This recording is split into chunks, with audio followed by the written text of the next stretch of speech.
நல்லது. அதனால மஞ்சள் முன்னாடியே அதை ஓட்ட கற்றுக்கிறது நல்லது.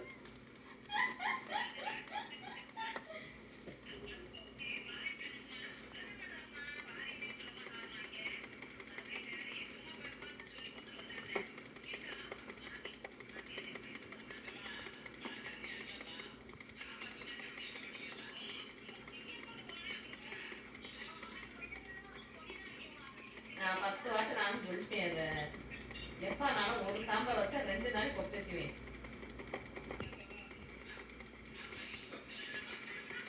வந்தா நீங்க நீங்களா சமைக்கிறதுனா சமைச்சுக்கோங்க. சமைக்கிறவங்க நாங்க எதுவும் தடுக்க போறதில்ல. ஆனா எங்க வீட்டுல ஒரு சாம்பார்த்தையா சட்னி என்னைக்கா எனக்கு 3 இருந்தா அரைப்போம், அவ்வளவுதான். That's it. அதெல்லாம் நம்ம வீட்டுலதான் ஒரு சாம்பார் சட்னி. இங்க அப்படிலாம் கிடையாது. தேங்காய் சட்னிக்கு பிரியரும் கிடையாது. தக்காளி சட்னி வேணா பிரிய இருக்காங்க. அதனால தக்காளி சட்னி வேணா பப்பா இருப்பாங்க. அந்த தக்காளி சட்னி ஒரு நாள் அரைச்சேன்னா காலையிலைக்கு நைட்டுக்கு குந்தவைக்கு வந்துருவோம். நாங்க சாப்பிட மாட்டோம். அடுத்த நாளைக்கு வேணா அந்த பேர் வச்சாது கொடுத்து விட்டுருவோம். வீட்டில் சாப்பிட்டு தான் போவோம். தக்காளி சட்னி தான் மட்டும் தான் சாப்பிடுவோம். ஆனால் மொத்தமாக ஒரே சட்னியை 2 தக்காளியை போட்டு அரைச்சி வச்சிருக்கேன்.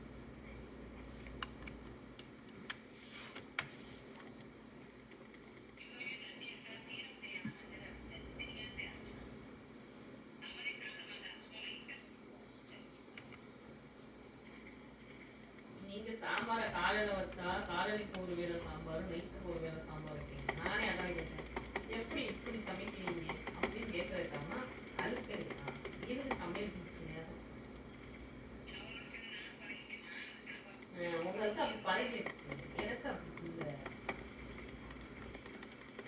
அதுவும் இங்க இருக்கிற பருப்புக்கு சாம்பார் விளங்கும் வேண்டாம்.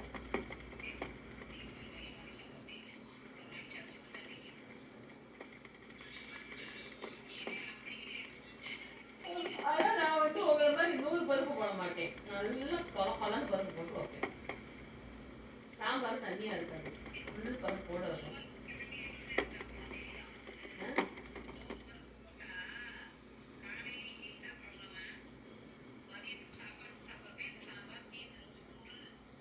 நான் 100 போட மாட்டேன். நான் 100 போடாம ஒரு நல்லா அதை நல்லா கெட்டியா வைப்பேன் சாம்பார்.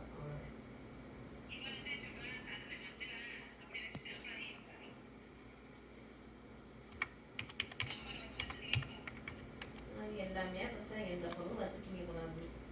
எங்களுக்கு ஆப்ஷன் இல்லை, வச்சுதான் திங்க. சாம்பார் எங்க வீட்டில் இறங்காது. அது எப்படி ஆளு காட்டும் அரிசி வாங்கிட்டு வந்தாலும்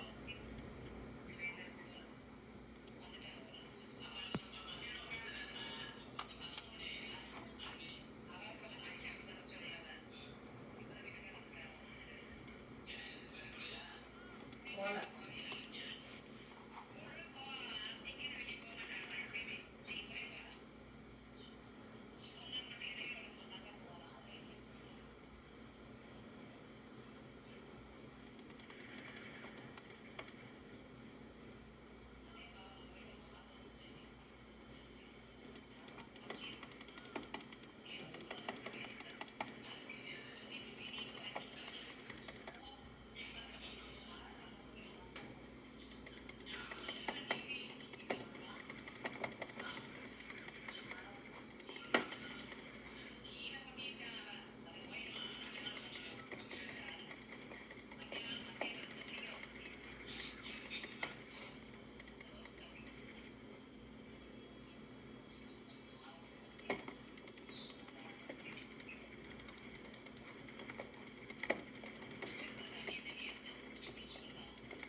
பண்ணிட்டு உட்காந்து பாருங்க அவங்க அப்பா என்ன பண்ணுது கேம்ல